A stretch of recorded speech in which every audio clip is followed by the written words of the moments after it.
స్వచ్ఛ హైదరాబాద్ శాందార్ హైదరాబాద్ లో భాగంగా ప్రజల్లో విస్తృత అవగాహన కార్యక్రమాలు చేపట్టింది గ్రేటర్ మున్సిపాలిటీ. భాగ్యనగరాన్ని పరిశుభ్రంగా ఉంచడంలో అందరి పాత్ర ఉండాలని అధికారులు కోరారు. వీధుల్లో ఫుట్పాత్లపై చెత్త వేయకుండా నిరోధించే దిశలో భాగంగా వీధి వ్యాపారులకు డస్ట్ బిన్లను జీహెచ్ఎంసీ అందజేసింది. హైదరాబాద్ కోటిలోని పలు ప్రాంత వీధుల్లో అమ్మకాలు సాగిస్తున్న చిరు వ్యాపారులకు గ్రేటర్ అధికారులు ఉచితంగా డస్ట్ బిన్లను అందజేశారు. నగరాన్ని పరిశుభ్రంగా ఉంచడంలో అందరి పాత్ర ఉండాలని సూచించారు. ఈ కార్యక్రమంలో deputy commissioner Richa Gupta, deputy project officer Radharani, స్థానిక ట్రాఫిక్ పోలీసు అధికారులు ఏఎంఓహెచ్ శివకుమార్, టీఎల్ఎఫ్ అధ్యక్షురాలు రాధిక, సిఓలు ఉపేందర్, రేణుక తదితరులు పాల్గొన్నారు.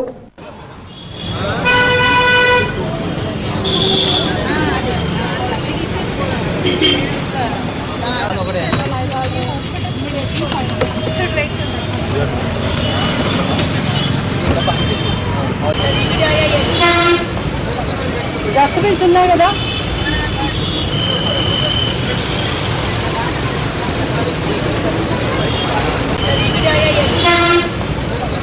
డస్ట్బిన్స్ ఉన్నాయి కదా.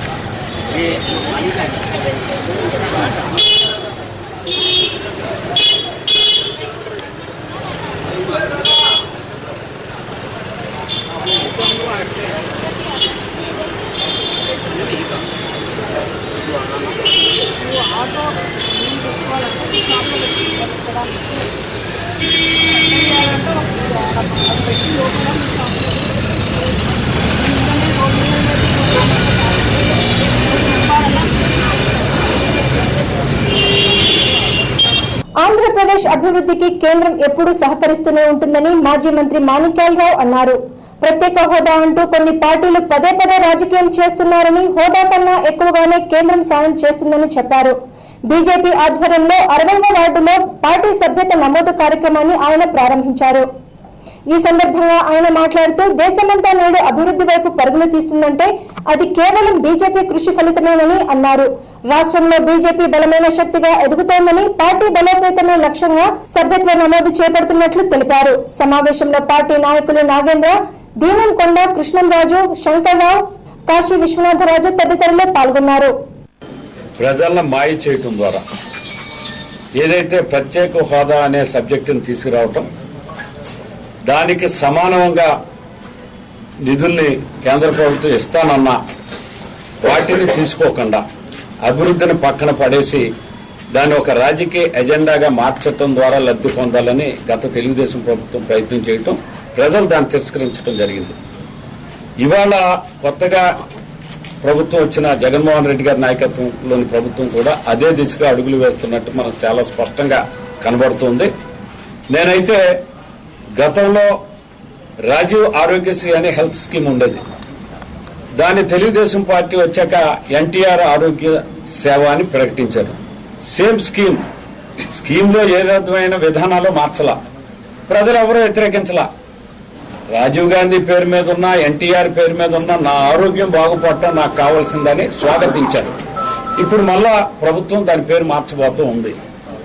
ఇప్పుడు కూడా ప్రజలెవరూ కూడా దాన్ని వ్యతిరేకించవలసిన అవసరం లేదు, వ్యతిరేకించరు కూడా. నాకు కావాల్సింది ఆరోగ్య భద్రత. ఆ భద్రతను ప్రభుత్వం ఇచ్చేటప్పుడు స్కీమ్కి ఏ పేరు పెట్టినా పర్లా. ఇవాళ ఆంధ్రప్రదేశ్ ప్రజల ఆలోచన కూడా అదే రకమైన ఆలోచనతో ఉంది. నువ్వు స్పెషల్ కేటగిరీ స్టేటస్ అంటావా?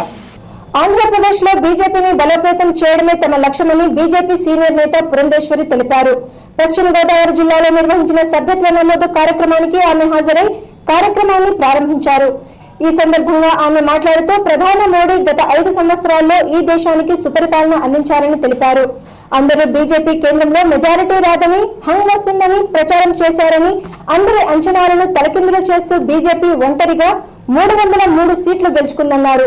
గడిచిన 5 సంవత్సరాలు రాష్ట్రంలో అధికారంలో ఉన్న తెలుగుదేశం పార్టీ ప్రజాకంటక పాలన చేసిందన్నారు. ఏపీలో బీజేపీని బలోపేతం చేస్తామని ఆమె అన్నారు. దాన్ని పురస్కరించుకుని నేను ఇక్కడికి రావడం జరిగింది. నన్ను ఈస్ట్ వెస్ట్ గోదావరికి ఇన్ఛార్జ్ గా వేసినటువంటి నేపథ్యంలో నిన్న ఇవాళ ఈ పశ్చిమ గోదావరి జిల్లాకు సంబంధించి ఇక్కడికి నేను రావడం జరిగింది. పెద్దలందరూ కూడా చక్కగా సహకరించి ఈ సభ్యత్వ నమోదు కార్యక్రమంపై దృష్టి సారించి చాలా చొరవగా ముందుకు వెళ్తున్నటువంటి పరిస్థితి. ఇవాళ చూసినట్లయితే జాతీయ స్థాయిలో 2019 సంవత్సరంలో జరిగినటువంటి సార్వత్రిక ఎన్నికల్లో భారతదేశం అనూహ్యమైనటువంటి విజయాన్ని భారతీయ జనతా పార్టీకి అందించింది. ఎవరూ కూడా ఊహించలేదు 303 సీట్లు గెలుచుకోగలదని. ప్రతి ఒక్కరు కూడా 120 180 అనేటువంటి విషయం మీద దృష్టి సారిస్తూ త్రిశంకు స్వర్గం లాంటి పరిస్థితి కేంద్రంలో నెలకొంటుంది అని చెప్పి ప్రతి ఒక్కరు ప్రచారం చేశారు. ప్రత్యేకించి మన రాష్ట్రంలో ఆ రకమైనటువంటి ప్రచారం పెద్ద ఎత్తున జరిగింది. కానీ దాన్ని పటాపంచులు చేస్తూ భారతీయులందరూ కూడా భారతీయ జనతా పార్టీకి 303 సీట్లు అందివ్వడం జరిగింది. కూటమి ఏదైతే ఉందో ఎన్డీఏ కూటమి 335 స్థానాలు ఇవాళ ఎన్డీఏ కూటమి ఉన్నటువంటి సందర్భంలో అధికారంలోకి ఎన్డీఏ కూటమి భారతీయ జనతా పార్టీ నాయకత్వంలో రావడం జరిగింది. గడిచిన 5 సంవత్సరాల కాలంలో భారతీయ జనతా పార్టీ నాయకత్వంలో ప్రధానిగా నరేంద్ర మోడీ గారు ఎన్డీఏ కూటమి తరఫున వారు ఎంతటి సుపరిపాలనని భారతదేశానికి అందించారు ప్రజలందరూ కూడా గమనించడం జరిగింది. ప్రతి ఒక్క కార్యక్రమం కూడా ప్రతి ఒక్క పథకం కూడా సబ్కే సాత్ సబ్కా వికాస్ అనే నినాదంతో అంటే అందరికీ సంక్షేమాన్ని అందించాలి, తద్వారా భారతదేశ ప్రగతిని సాధించాలి అనేటువంటి లక్ష్యంతో ఏదైతే ఒక మంచి సుపరిపాలనని ఒక ఒక దృఢమైనటువంటి పాలనని ఒక సమర్థవంతమైనటువంటి పాలనని ఒక పారదర్శకత ఉన్నటువంటి పాలనని దేశానికి అందించారో ప్రజలందరూ గమనించి తిరిగి విశ్వాసంతో ఇవాళ భారతీయ జనతా పార్టీపై విశ్వాసంతో తిరిగి భారతీయ జనతా పార్టీకి అనువైనటువంటి విజయాన్ని అందించి ఆశీర్వదించడం జరిగింది. రాష్ట్రంలో ఉన్నటువంటి పరిస్థితులు చూసుకున్నట్లయితే మొన్న జరిగినటువంటి ఎన్నికల్లో గడిచిన ఇంతకు ముందు ఉన్నటువంటి ప్రభుత్వం తెలుగుదేశం ప్రభుత్వం ప్రజా కంటక పాలనని ప్రజలకు అందించినటువంటి సందర్భంలో ఎటు చూసినా కూడా అవినీతి, జన్మభూమి కమిటీల ద్వారా పేదలకి అందవలసినటువంటి సంక్షేమ పథకాల్లో కూడా అవినీతి జరిగినటువంటి విషయం ఈ గ్రామీణ ప్రాంతాల్లో ఉన్నటువంటి ప్రజలందరికీ తెలుసు. అదేవిధంగా ఇసుక మాఫియా కావచ్చు, మట్టి మాఫియా కావచ్చు, మరి అదేవిధంగా భూదంతాలు కావచ్చు. విశాఖపట్నంలో పెద్ద ఎత్తున భూ ఆక్రమణలు జరిగితే సిట్ తన నివేదికనిస్తే నేటి వరకు కూడా మొన్న ఎన్నికల వరకు కూడా అప్పటి ముఖ్యమంత్రి చంద్రబాబు నాయుడు గారు దాన్ని బయట పెట్టకపోవడం అనేది అది చాలా శోచనీయం, అక్కడ కూడా సమర్థించినటువంటి విషయం. ఈ విషయాలు ఈ పరిస్థితులన్నీ గమనిస్తున్నటువంటి ప్రజలు రైతులకి మోసం జరిగింది, మహిళలకి మోసం జరిగింది. మరి ఈ రకంగా మాఫియా పెద్ద ఎత్తున జరిగిపోతున్నటువంటి సందర్భంలో ప్రజలు తెలుగుదేశం పార్టీని ఈ హరితహారం పేరుతో ఆదివాసీ గిరిజనులపై కేసీఆర్ ప్రభుత్వం దాడులకు పాల్పడుతుందని ములుగు ఎమ్మెల్యే సీతక్క ఆరోపించారు. మహబూబాబాద్ జిల్లా కేంద్రంలోని కాంగ్రెస్ పార్టీ కార్యాలయంలో సీతక్క విలేకరుల సమావేశంలో మాట్లాడుతూ పోడు భూములకు పట్టాలు ఇస్తామని, ఎన్నికల ముందు ముఖ్యమంత్రి కేసీఆర్ ఇచ్చిన మాటలు గాలిలో వదిలేశారని, ఎన్నో సంవత్సరాల నుండి సాగు చేసుకుంటున్న భూములకు పట్టాలు ఇవ్వకుండా ఆదివాసులపై ఫారెస్ట్ అధికారులతో దాడులు చేపిస్తూ కేసులు నమోదు చేసి జైల్లో పెడుతున్నారు. ముఖ్యమంత్రి కేసీఆర్ నిజాం ప్రభువులా ప్రవర్తిస్తున్నాడని మండిపడింది. కాళేశ్వరం ప్రాజెక్టు కింద సుమారు 7,000 ఎకరాల ఫారెస్ట్ భూమి నాశనం చేశారని, బయ్యారం ఫారెస్ట్ రేంజర్ ఆఫీసర్ ఆదివాసీలపై దౌర్జన్యం చేస్తున్నాడని అతనిపై విచారణ జరిపి చర్య తీసుకోవాలని డిమాండ్ చేశారు. మున్సిపాలిటీ ఎన్నికల్లో ఓటమి భయంతో టీఆర్ఎస్ ప్రభుత్వం నిధులు మంజూరు చేసిన రాష్ట్ర వ్యాప్తంగా ఉన్న మున్సిపాలిటీలలో టీఆర్ఎస్ ఓటమి తప్పదన్నారు. అటవీ హక్కుల చట్ట ప్రకారం సాగు చేసుకుంటున్న భూములకు పట్టాలు ఇవ్వాలని, లేని పక్షంలో ఆందోళన ఉధృతం చేస్తామన్నారు. ఈ నెల 18న హైదరాబాద్ లో జరిగే పోడు భూముల కోసం మహాధర్నాను విజయవంతం చేయాలని కోరారు. రాష్ట్రంలో అడవుల పెంపకం ముసుగేసి హరితహారం పేరుతోటి దాదాపుగా 4 సంవత్సరాలుగా ఫారెస్ట్ అధికారులను ప్రజల మీదికి పంపి దౌర్జన్యాలు చేస్తూ మరి గత 20-30 సంవత్సరాలుగా సాగులో ఉన్నటువంటి భూములపై మరి విధ్వంసకాండకు టీఆర్ఎస్ ప్రభుత్వం పూనుకుంటా ఉంది. దీన్ని మేము తీవ్రంగా ఖండిస్తా ఉన్నాం. ఇవాళ అడవులు ఇంతో అంతో ఉన్నాయంటే మరి ఇక్కడ మన దగ్గర ఉన్నటువంటి ఇల్లెందు నుంచి మొదలు పెడితే ఇవాళ మహబూబాబాద్ అటవీ ప్రాంతం కావచ్చు, లేదా ఉత్తర తెలంగాణలో గోదావరి పరివాహక ప్రాంతాల్లోనే ఎక్కువ దట్టంగా ఉన్నాయి. ఈ అడవులు కూడా ఎక్కువ శాతం విధ్వంసమైందంటే మరి బయటి ప్రాంతాలకు నీళ్లు తీసుకెళ్లడం కోసమో, లేదా బహుళజాతి కంపెనీల యొక్క ఫ్యాక్టరీల కోసమో వాటి కోసమే మరి ప్రభుత్వాలు దారాదత్తం చేసి స్థానికంగా వందల సంవత్సరాలుగా ఇక్కడే పుట్టి ఇక్కడే పెరిగి ఇక్కడే చేస్తున్నటువంటి ప్రజల మీద అడవి విధ్వంసకులు అని ముద్ర వేసి ఇవాళ ఆ పూటకు లేచొచ్చి సంవత్సరానికి ఒక రోజు పర్యావరణ పరిరక్షణ దినం రోజు బయటకు వచ్చి లేదా వనమోత్సవం అని చెప్పి బయటకు వచ్చి మొక్కలు పెట్టి ట్విట్టర్లలో ఫేస్బుక్లలో పెట్టుకుంటే మరి పర్యావరణ పరిరక్షకులుగా ఈ ప్రభుత్వం వాళ్ళని ముందుకు చూపించే ప్రయత్నం చేస్తూ ఉంది. మరి అడవిని ప్రేమిస్తూ అడవిని రక్షిస్తూ ఇప్పటి వరకు మరి తమ యొక్క అవసరాల మేరకు కొంత సాగు చేస్తే అడవి విధ్వంసకులుగా ముద్ర వేయడాన్ని తీవ్రంగా ఖండిస్తా ఉన్నాం. ఈ రోజు కాళేశ్వరం ప్రాజెక్టు కింద దాదాపుగా 7,000 ఎకరాలకు పైగా మరి అటవీ ప్రాంతం మునిగిపోయింది. ఆ అడవి పోయినందుకు గాను మళ్ళా మన దగ్గరనే ఇదే గోదావరిని ఆనుకొని ఉన్నటువంటి ప్రాంతాలలో కావచ్చు, మొన్న కాగజ్ నగర్ లో గొడవైనటువంటి కొత్త సార్సాలలో కావచ్చు, అక్కడికి నీళ్లు పోతుంటే సిద్దిపేటకు మెదక్ జిల్లాకు నీళ్లు పోతుంటే మరి అక్కడ కనీసం 100 ఎకరాలు 200 ఎకరాలు ప్రజల్ని చైతన్యం చేసో లేకుంటే పాత అటవీ భూములను సేకరించో చెట్లు పెంచకుండా అడవి పోయినాను అని చెప్పి మరి మళ్ళీ అడవి భూములు కూడా మాయ తీసుకుంటారు. కొత్త అడవి కాదు ఇది, సాగు చేసే అడవి భూములను. వరుణుడు ముఖం చాటేశాడు. విత్తిన విత్తనాలు మొలకల దశలో ఎండిపోయాయి. సకాలంలో వర్షాలు సమృద్ధిగా కురిసి పంటలు పండాలని గ్రామీణ ప్రాంతాల్లో నిత్యం వరుణ దేవుడి కోసం పూజలు చేయడం చూస్తున్నాం. కానీ పట్టణ ప్రాంతాల్లో నివసించే వారు కూడా ఇలాంటి పూజలు చేయడం ఎప్పుడూ చూసి ఉండరు. కానీ మహబూబాబాద్ పట్టణంలో నివసించే కొంతమంది మహిళలు కూడా వర్షాలు కురవాలని పూజలు చేస్తున్నారు. మీకు ఎందుకు పూజలు అని అడిగితే వర్షం అందరికీ అవసరం, వర్షం లేకపోతే దారిద్ర్యం వస్తుందని చెన్నై నగరంలో వర్షాలు లేక నీళ్లకు ఎంతమంది ఇబ్బంది పడ్డారో వార్తల్లో చూస్తున్నాం కదా. అలాంటి పరిస్థితి ఎక్కడా అలాంటి ఇబ్బంది ప్రజలకు రావద్దని ఇలా చేస్తున్నాం అంటున్నారు. ఒకప్పుడు గ్రామాల్లో ప్రజలు మాత్రమే ఇలా చేసేవారు, ఇప్పుడు పట్టణంలో కూడా చేయడం చూసి పిల్లలు పెద్దలు ఆసక్తిగా తిలకిస్తున్నారు. కాలం ఎంత పడుతుందని అందరం చెప్పాలని అందరం నిద్రలో ఉన్న ఆ బాధ తొలగించి మంచిగా వర్షాలు రప్పించి మమ్మల్ని ఆనందం పెద్దలు పడాలంటే పెద్ద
మహబూబాబాద్ జిల్లా తొర్రూరు పట్టణ కేంద్రంలోని ఎస్సీ కాలనీ దుబ్బతండాల్లో జిల్లా ఎస్పీ ఆదేశానుసారం కార్డన్ సెర్చ్ నిర్వహించారు. అనుమతి పత్రాలు లేని 42 బైకులు, 8 ఆటోలు, ఇసుక ట్రాక్టర్లు మరియు సుమారు ₹1,00,000 విలువ చేసే మద్యం సీసాలను స్వాధీనం చేసుకున్నారు. అనంతరం విలేకరులతో వారు మాట్లాడుతూ తమకు కొంతమంది పిటిషన్ డైల్ 100 ద్వారా న్యూసెన్స్ సాంఘిక కార్యకలాపాలు జరుగుతున్నాయని ఇన్ఫర్మేషన్ ఇవ్వడం జరిగిందన్నారు. వెంటనే 100 మంది పోలీస్ అధికారులతో ఈ ప్రాంతాన్ని సెర్చ్ చేయడం జరిగిందని తెలిపారు. ఇలాంటి అవేర్నెస్ తగ్గించడం కోసం మీడియా ద్వారా మెసేజ్లు కూడా పంపడం జరుగుతుందన్నారు. ఈ సెర్చ్ లో ఎస్పీ నంద్యాల కోటిరెడ్డితో పాటు స్థానిక DSP Madan Lal, CI చేరాలు, SI Nagesh మరియు తొర్రూరు డివిజన్ పోలీస్ బృందం పాల్గొన్నారు.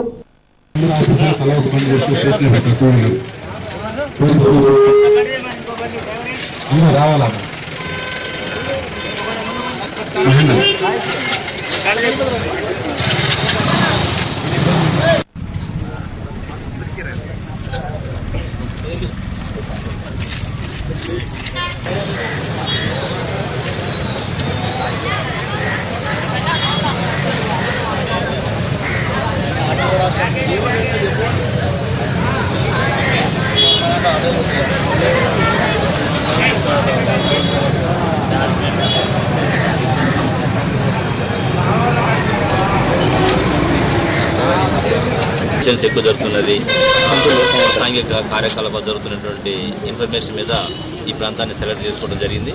ఇప్పటికీ జిల్లాలో దాదాపు ఒక 30 కార్డన్ సెర్చ్ ఆపరేట్ చేశాం. ప్రతి సందర్భంలో కూడా అవగాహన కల్పించే విధంగా మీడియా ద్వారా అడ్రస్ చేస్తున్నాం. ఎవరైనా సరే బైక్స్ కానీ వెహికల్స్ కానీ డాక్యుమెంట్స్ కలిగి ఉండాలి, మైనర్స్కి బైక్లు ఇవ్వద్దు అని చెప్పినప్పుడు అనేక సందర్భాల్లో మనం ప్రతి కార్డన్ సెర్చ్లో కూడా బైక్స్ విపరీతంగా దొరుకుతున్నాయి. ఈరోజు కూడా 42 బైక్స్, 8 ఆటోలు, కొన్ని ట్రాక్టర్లు కూడా సీజ్ చేయడం జరిగింది. ఈ ప్రాంతంలో ఇసుక కూడా అక్రమ రవాణా జరుగుతుందనే ఉద్దేశం మీద కూడా రీసెంట్గా మనం స్పెషల్ డ్రైవ్ చేయడం జరిగింది. దాదాపు ఒక 100 ట్రాక్టర్లు మన హెడ్ క్వార్టర్ నుంచే స్పెషల్ పార్టీలు పంపించి సీజ్ చేయడం జరిగింది. ఇట్లా ఈ యొక్క కార్యక్రమాలన్నింటినీ కట్టడి చేయడానికి, ఆ చుట్టుపక్కల ఉన్న ప్రజలకు ఒక నమ్మకాన్ని కలిగించడానికి, ఇంకా ఎక్కువ చేసి ప్రజలకి శాంతి భద్రతకు భంగం వాటిలో కూడా చూసుకోవాల్సి తెలియజేస్తుంది.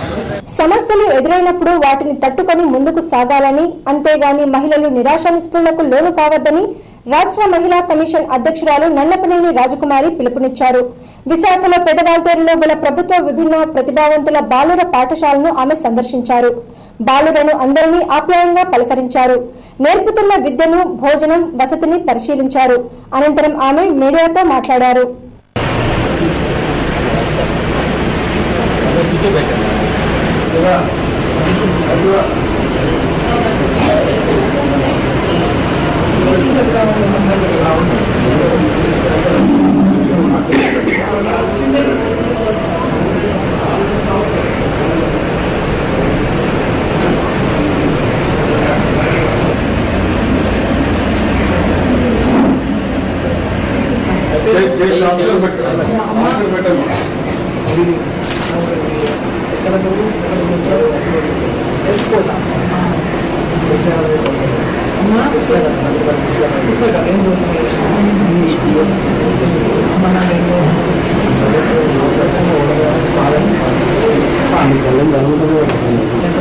ఇక్కడ ఎవరైతే ఇట్లాంటి పిల్లలు ఉన్నారో వాళ్ళకి ఇక్కడ షెల్టర్స్ ఉన్నాయి కాబట్టి, హోమ్స్ ఉన్నాయి కాబట్టి, ఇట్లాగా ఈ హోమ్స్ లో చేర్పించకుండా ఇంటి దగ్గర వాళ్ళు ఎందుకు పెట్టుకున్నారు ఆ పిల్లల్ని?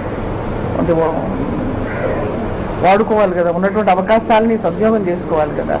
వాళ్ళకి ఎవరు చెప్పేవాళ్ళు లేకపోతే మాలాంటి వాళ్ళని కూడా మేము కూడా పట్టించుకోలేదా, లేకపోతే ఉమెన్ వెల్ఫేర్ డిపార్ట్మెంటా, లేకపోతే సోషల్ వెల్ఫేర్ డిపార్ట్మెంటా, లేకపోతే దివ్యాంగుల సమస్యలకు సంబంధించినటువంటి అధికారులు వాళ్ళందరూ తెలియపోవచ్చు పలానా చోట పలానా పిల్లలు ఉన్నారని. కాబట్టి ఇరుగు పొరుగు వాళ్ళు కానీ, లేకపోతే తల్లిదండ్రులు కానీ, బంధువులు కానీ, పత్రికలు కానీ వెలుగులో తీసుకొస్తేనే అటువంటి పిల్లల్ని ఇటువంటి చోట చేర్పించవచ్చు. అంటే మంచి స్కూల్స్లో, హోమ్స్లో చేర్పించాలి, కానీ పిల్లల్ని చంపేసుకోకూడదు కదా. కాబట్టి అటువంటి తొందరపాటు చర్యలు ఎవరు చేయకూడదని, ఇటువంటి పిల్లలు, దివ్యాంగులైనటువంటి పిల్లలు ఉన్నప్పుడు శారీరకమైనటువంటి ఏదో ఒక లోపంతో పుట్టినప్పుడు వెంటనే డాక్టర్లకు చూపెట్టి, వెంటనే స్వచ్ఛంద సంస్థలతో సంప్రదించి, లేదా మీడియా సంస్థలు, పత్రికలకి సంప్రదించి, లేకపోతే డిపిఆర్ఓ గారు, లేకపోతే ఆఫీసర్ గారు, ఇలాగ ఉమెన్ వెల్ఫేర్ డిపార్ట్మెంట్ వాళ్ళకి సంప్రదించి ఎక్కడైనా చేర్పించవచ్చు వాళ్ళ బరువైనంటున్నాం. అంతేకాని ఆ పిల్లల్ని చంపేసే హక్కు ఎవరు ఇచ్చారు? కాబట్టి ఆ తల్లి మరణించింది, పిల్లలు మరణించారు. ముసలమ్మ గారు ఉన్నారు. మేనమామ పిల్లల్ని కానీ చేసుకోకూడదు, బంధుత్వాల్లో రక్త సంబంధికులు పెళ్లిళ్ళు చేయకూడదు, చిన్న వయసులో పెళ్లి చేయకూడదు. ఆమెకి 11 ఏళ్ల వయసులో పెళ్లి అయిందట ముసలమ్మకు.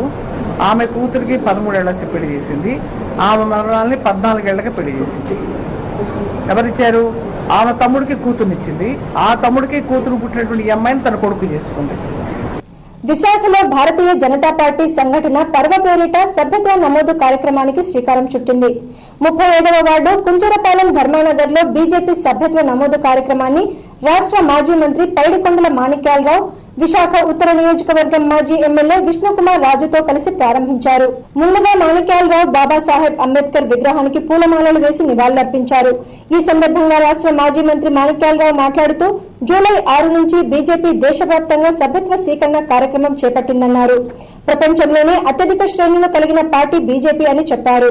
దేశవ్యాప్తంగా 15 కోట్ల సభ్యత్వం చేయాలని, ఏపీలో ప్రతి పార్లమెంటు నుంచి 1,00,000 సభ్యత్వం సేకరించాలనే ధ్యేయంగా పెట్టుకుని పనిచేస్తున్నట్టు తెలిపారు.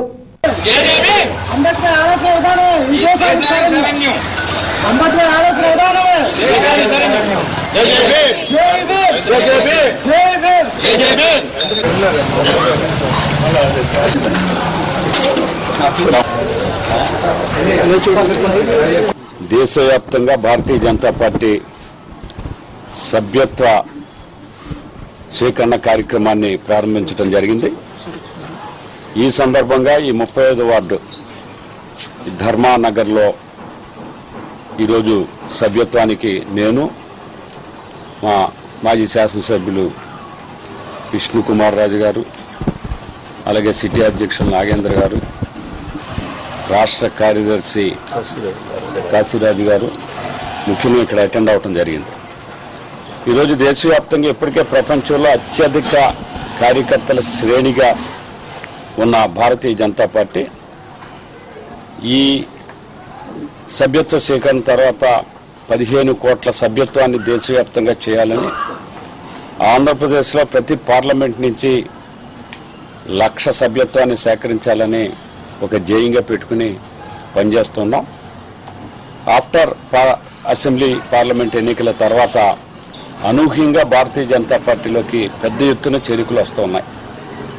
ఏదైతే ఈ రాష్ట్రంలో మొన్నటిదాకా అధికారంలో ఉండి అబద్దాలను ప్రచారం చేయటం, అసమర్థ పరిపాలన అందించటం, అవినీతి ఊబిలో కూరుకుపోయిన తెలుగుదేశం పార్టీని ప్రజలు తిరస్కరించిన సందర్భంలో తెలుగుదేశం కార్యకర్తల్లో, నాయకుల్లో కూడా మరలా తెలుగుదేశం పునరుజ్జీవనం కావటం అనేది అసాధ్యమైన విషయంగా వారు భావించటం, నాయకుల మీద వచ్చిన అపనమ్మకం కారణంగానూ ఇటుపక్క భారతీయ జనతా పార్టీ నాయకత్వం ఒక సమర్థవంతమైన నాయకత్వంతో దేశంలో ఒక సమసమాజ నిర్మాణంతో పాటుగా దేశ ప్రతిష్టను ప్రపంచ దేశాల్లో ఇనుమడించే దిశగా చేసే యాక్టివిటీకి ఆకర్షితులైన వివిధ పార్టీల కార్యకర్తలు గాని, తటస్థులు గాని పెద్ద ఎత్తున భారతీయ జనతా పార్టీ సభ్యులుగా చేరుతూ ఉన్నారు. కేంద్ర ప్రభుత్వం ఏపీ అభివృద్ధిపై కక్షపూరితంగా వ్యవహరిస్తోందని ఏపీ జేఏసీ నేత జేటీ రామారావు ఆగ్రహం వ్యక్తం చేశారు. ఏపీ జేఏసీ ఆధ్వర్యంలో మద్దిలపాలెం తెలుగు తల్లి విగ్రహం వద్ద గవర్నర్ గా ఒడిశా వ్యక్తి మాకొద్దు అంటూ ప్లకార్డులు పట్టుకుని పెద్దపేటలో నినాదాలు చేశారు. ఈ సందర్భంగా రామారావు మాట్లాడుతూ ఇప్పటికే బడ్జెట్ లో ఆంధ్రప్రదేశ్ కు అన్యాయం చేసిన కేంద్ర ప్రభుత్వం మరలా ఒడిశాకు చెందిన బిశ్వభూషణ్ హరిచందన్ ను గవర్నర్ గా నియమించారన్నారు.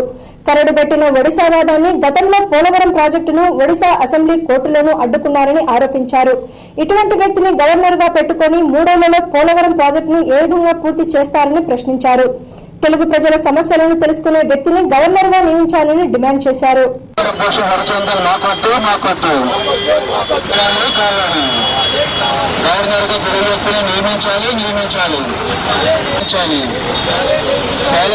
ఏపీ గవర్నర్ గా ఒడిశా వ్యక్తి మాకొద్దు ఈ ప్రయోజనాలు తాకట్టు పెట్టొద్దు.